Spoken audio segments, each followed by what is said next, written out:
Y para hablar de números en esta mañana ya se encuentra conmigo en el estudio Juan Pablo Lucumí. Juan Pablo, ¿qué tal? Buenos días. Buenos días, hoy mejor que ayer.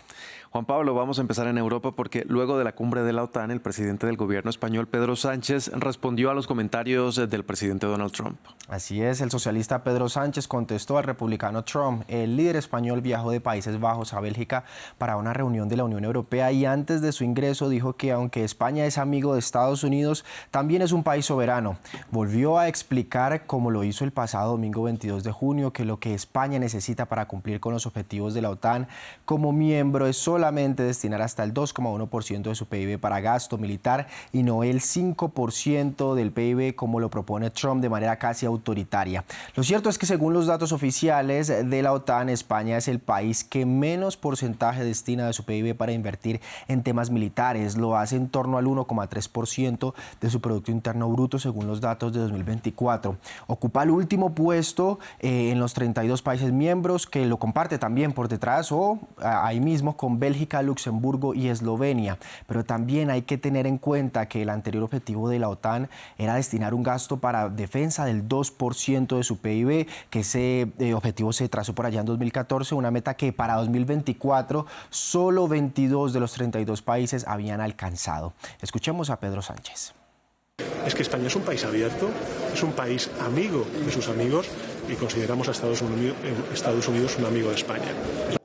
Primero, lo he dicho antes, España es un país, y esto es lo que ayer acordamos, un país solidario, comprometido con los Estados miembros de la Alianza, pero también soberano.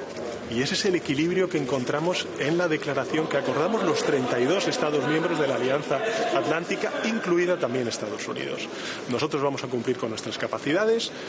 Las Fuerzas Armadas Españolas, el Ministerio de Defensa nos dice que las capacidades acordadas hace 20 días, el 5 de junio, con la OTAN, representan un 2,1% de nuestro Producto Interior Bruto y es lo que vamos a hacer. Y es que aunque parecen cifras pequeñas de un solo dígito o se dicen muy rápido, elevar el gasto en defensa desde el 2% promedio que destinan actualmente los países miembros hasta el 5% del PIB de cada uno supone una labor titánica. Hay que tener en cuenta que muchos de los países de la OTAN actualmente luchan con finanzas de sus países. Alemania, por ejemplo, lleva 2 años consecutivos de crecimiento económico nulo, algo que no se veía desde los estragos de la posguerra, y Francia, la segunda potencia del bloque, carga sobre sus hombros un déficit público que incluso ha llevado al presidente Emmanuel Macron a apretarse el cinturón con el gasto. Vemos cómo todo este escenario es uno de los puntos clave para los inversores en las bolsas a este jueves, pues para llegar al objetivo de Trump, que algunos analistas han calificado de caprichoso, los países tendrían 3 opciones: aumentar los impuestos a sus ciudadanos, recortarle el gasto en ayudas o subsidios o inversión en el país, o también endeudarse mucho más de lo que ya están. Todo esto mientras se desata una guerra comercial iniciada por Donald Trump. Veíamos cómo Madrid es el único que caía a esta hora. Justamente de este tema comercial nos habló nuestra corresponsal Esther Herrera desde Bruselas, donde se desarrolla la reunión de la Unión Europea.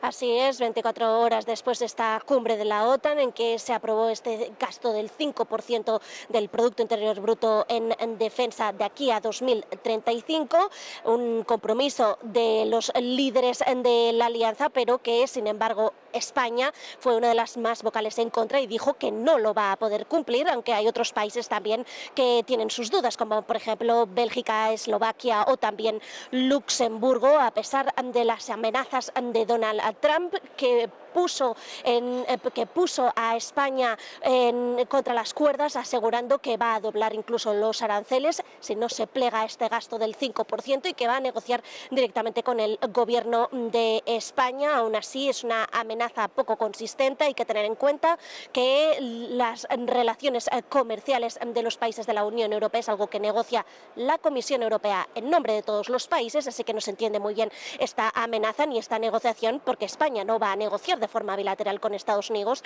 ningún acuerdo. En cualquier caso, el presidente del gobierno español, Pedro Sánchez, ya lo ha dejado claro. Dice que España es un país soberano que decide según sus propios intereses y considera que los aranceles de Trump son injustos e injustificados.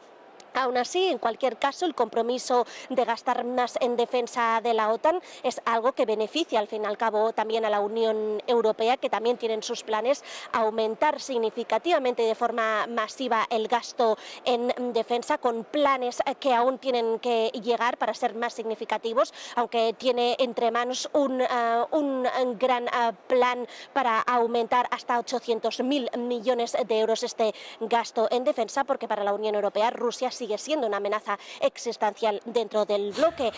Juan Pablo, vamos a hablar ahora de Corea del Sur, porque el presidente de ese país dijo que la economía surcoreana está en situación desesperada. Así es, explica que la economía de su país preocupa por el nivel de consumo interno y las exportaciones, y por ello pidió al Parlamento que apruebe de forma expresa unos 14.700 millones de dólares para políticas de gasto adicional. Escuchemos.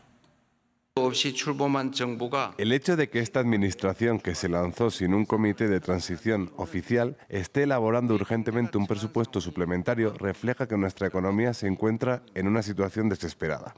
Corea del Sur está pasando por un periodo excepcionalmente grave. Este presupuesto suplementario refleja un ajuste a la baja en las estimaciones de ingresos. Esta decisión se tomó para mantener la solidez fiscal y respetar la autoridad de la Asamblea Nacional sobre la deliberación y aprobación de presupuesto. Y ahora pasamos a América Latina, porque el presidente de Colombia, Gustavo Petro, sancionó la reforma laboral. Andrés, con la firma del mandatario, el nuevo marco legal ha entrado en vigor, cambiando las reglas del juego para los trabajadores y las empresas del país andino. A su vez, el jefe de Estado insinuó nuevamente con una Asamblea Nacional Constituyente. Recordemos, este proyecto rechazado con contundencia por la oposición y que ha exacerbado la polarización política en el país andino a solo un año de las elecciones presidenciales. Paralelo a lo político, ayer fue un día positivo para la Bolsa de Bogotá. Veíamos cómo se salvaba de las pérdidas con un 0,1% en ganancias. Desde la capital colombiana, Diego Bassani nos trae los detalles. Entra en vigor la nueva legislación para trabajar en Colombia. Este miércoles, el presidente Gustavo Petro firmó el proyecto de la reforma laboral tras su aprobación en el legislativo. El nuevo marco legal estipula aumentos en los pagos de horas trabajadas en domingos y festivos, consacra una jornada de 8 horas y ordena que desde diciembre de este año el recargo nocturno se pague desde las 7 de la noche. Las demás medidas se incorporarán de manera escalonada en la lista de derechos laborales de los colombianos. El gobierno, ministro de Trabajo, tiene que crear una fuerza de funcionarios de centenares, el número exacto sale de los estudios, que deben dedicarse día y noche por jornadas, pagando las horas extras, a visitar cada empresa de Colombia en cada lugar para ver si esta ley se está cumpliendo. El jefe de Estado insinuó nuevamente que el país debe reformar su Carta Magna a través de una Asamblea Nacional Constituyente. Porque ahora el gran problema de la ley, como de muchas otras actuales, es que no se cumple.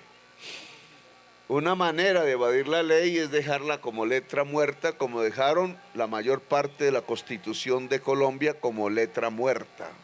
Una idea tajantemente rechazada por miembros de la oposición, como la senadora y precandidata a la presidencia del partido derechista Centro Democrático, María Fernanda Cabal. Este país necesita empleo, salud, seguridad, educación, no disparates de medianoche de constituyentes ilegales apelando a interpretaciones erróneas. A su vez, este martes, el Ejecutivo decidió derogar el decreto con el que había convocado a una consulta popular que contenía varios puntos de la reforma laboral.